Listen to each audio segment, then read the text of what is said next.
আরে ভাই চিন্তা করেন না, 2-1 মাসের মধ্যে আপনার বিল্ডিং এর কাজ হয়ে যাবে। হ্যাঁ ভাই ঠিক আছে ঠিক আছে। ওই সুমন্ত তুই থাক। কন্ট্রাক্টর সাহেব, হ্যাঁ কি হয়েছে, কিছু বলবা? আপনার কাছে 3 মাসের টাকা পাবো, কিছুদিন পরে কুরবানির ঈদ, যদি টাকাগুলা দিতেন তাহলে আমার উপকার হতো। হ্যাঁ দেখি কি করতে পারি।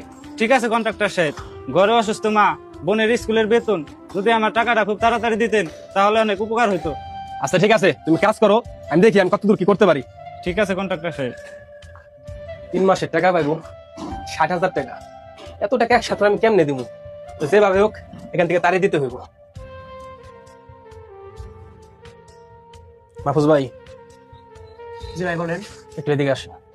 ভাই আমার ছোট একটা কাজ আপনার করে দিতে হইব। বলেন ভাই, কি কাজ করতে হইব?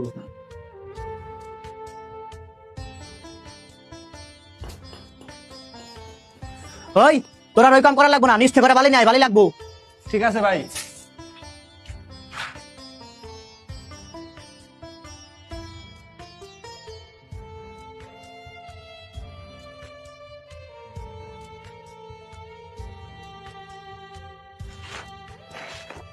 ওই আর 2 বস্তা বালি লাগবো, জানিস না নিয়ে আয়। ভাই ভাই কি জানি আয় যা।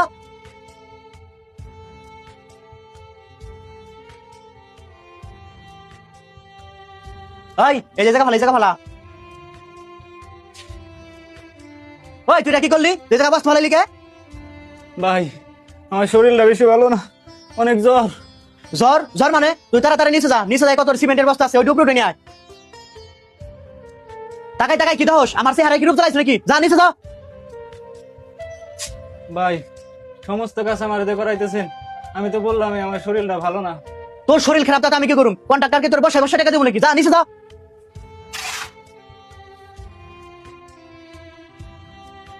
ওই খারাপ, দোতলায় কন্ট্রাক্টর আছে, উনার কাছ থেকে খাতার কলম নিয়ে আসবি, উনারে তো হিসেব দিতে হইব। আচ্ছা কন্ট্রাক্টর সাহেব, কন্ট্রাক্টর সাহেব কই গেল? ওই যে খাতা কলম, যাই নিয়ে যাই।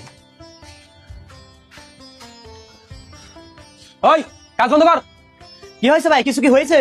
দ্বিতীয় তলায় আমার মোবাইলটা ভুলে রাখা, আমি একটু বাইরে গেছিলাম, বাইরে থাই সাথে মোবাইলটা নাই। তোরা দুজনে তো এলাকা আসলি, তোরা দুজনে মধ্যে কে মোবাইল নিছে বল? ভাই এমনি তো ওই রুমে কেউ যায় নাই, কিন্তু ভাই জুয়েল গেছিল।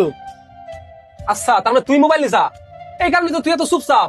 কন্ট্রাক্টর সাহেব, আমি ওই ঘরে গেছিলাম, ঠিক আছে, আমি ওই ঘরে খাতা কলম আনতে গেছিলাম, কিন্তু আমি ওই ঘরে কোনো ফোন দেখিনি। আচ্ছা তোর মতো লেবার তার আমি ভালো মতো চিনি, এমনি এমনি তার এত বড় কন্ট্রাক্টর আমি হই নাই। আমার মোবাইল কি করছা তাড়াতাড়ি বের কর। কন্ট্রাক্টর সাহেব বিশ্বাস করেন, আমি আপনার ফোন জানি না কে নিছে। তোরে আমি শেষবারের মতো বলতেছি, আমার মোবাইল কই রাখছা তাড়াতাড়ি বের করে দি, তা না হলে আমার চাইতে খারাপ আর কেউ হইব না। কসম।